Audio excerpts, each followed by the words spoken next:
mayor na lang daw siya, sa 2028. Ano kaya kung at saka ano daw kaya ang nangyari kung nag-mayor siya nung 2022? Hmm? Kasi siyempre, tumakbo siyang vice president ni PBBM, nanalo sila, tapos ngayon itong nangyayari ngayon na marami na siyang kinakaharap na problema, kaso, may impeachment sa kanya, kaliwa't kanan ang mga issue sa kanya. Kaya ang sabi ni Sara Duterte, ano kaya kung hindi siya tumakbong vice president? Ano kaya kung nag-mayor siya? Hmm? Tapos sabi niya ngayon, ano kaya kung sa 2028 hindi na lang siya magpresidente, mag-mayor na lang siya? Kaya lang mangiyak-ngiyak si Sara, nagdadrama pa. Hmm? Nagdadrama. Wala nang maraming paligoy-ligoy pa. Diretso sa punto na. Maiksi lang ang komentaryo, pero diretso sa punto. Maraming kuro-kuro, may tiwali, may totoo. Dito, sa Puntong Diretso tayo. Punto Diretso. Itong si Sara Duterte, may isang event sa Davao City, nagsalita si Sara Duterte, mangiyak-ngiyak, nagdrama. Hmm? Nagdrama si Sara Duterte. Naaalala niya daw yung yung mga ano ng Davao. Ah, Kaya sabi niya, ano kaya kung mag-mayor na lang daw siya, sa 2028? Ano kaya kung at saka ano daw kaya ang nangyari kung nag-mayor siya nung 2022? Hmm? Kasi siyempre, tumakbo siyang vice president ni PBBM, nanalo sila, tapos ngayon itong nangyayari ngayon na marami na siyang kinakaharap na problema, kaso, may impeachment sa kanya, kaliwa't kanan ang mga issue sa kanya. Kaya ang sabi ni Sara Duterte, ano kaya kung hindi siya tumakbong vice president? Ano kaya kung nag-mayor siya? Hmm? Tapos sabi niya ngayon, ano kaya kung sa 2028 hindi na lang siya magpresidente, mag-mayor na lang siya? Kaya lang mangiyak-ngiyak si Sara, nagdadrama pa. Hmm? Nagdadrama. Na nostalgic ko, na bati na ako ang kaminaw sa Davao, sa Mindanao. Naging emosyonal si Vice President Sara Duterte sa isang programa kahapon sa kanyang kinalakiang Davao City. Dating nagsilbing mayor at vice mayor si Duterte ng Davao City. Sa pag-uwi sa Davao, napaisip daw siya kung ano kayang mangyayari kung hindi niya tinuloy noon ang pagtakbo sa pagka-vice presidente at tumakbo na lang sanang mayor. Na nostalgic ko kay nakita na ako mga kauman sa City Hall, kaniyan ko, and nakaingon ko sa akong kaugalingon nga nakagalingan, nakahuna-una ako sa ako ang kaugalingon. Kung sa kahaon, nilagan na lang ko ang mayor. Wala na lang ko nilagan ang vice president. Vice president dami.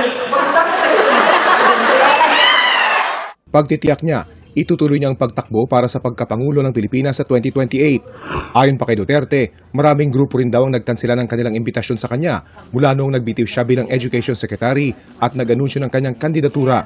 Ani Duterte, iniiwasan umano ng mga grupo na mapag-initan ng Administrasyong Marcos. Dahil kaayo ang nag-cancel o ilahang mga imbitasyon sa ako. Tungod kay dili daw sila gusto na matutok sa ilaha ang kanang init gikan sa politika sa administrasyon. Sabi ni dito, madrama lang naman madrama lang naman si Sara. Kunwari pa nag-iisip siya na wag nang tumakbong presidente. Pero ang totoo, kung ayaw niyang tumakbong presidente, ay yan pwede namang na siya, di mag-resign na siya, oh. Lalo pa ngayon na ini-impeach siya, para walang problema, mag-resign na siya, o sabihin niya na, hindi ako interesado magpresidente. Kaya lang hindi eh. Nagdeklara na siyang magpipresidente siya, ibig sabihin, talagang desisyonado siyang magpresidente. At saka maraming nakaasa sa kanya eh.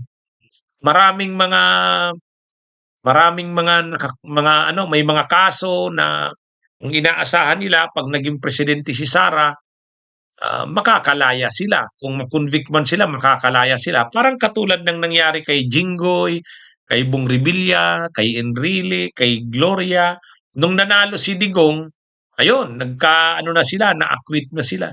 Kaya itong ilang mga senador na mga may kaso, may mga problemang kinakaharap tulad ni Jinggoy, ni Joel Villanueva, ni Chis Escudero, itong si Bong Revilla, iniisip nila manalo si Sara dahil 'pag nanalo si Sara sa 2028, makakalibre sila.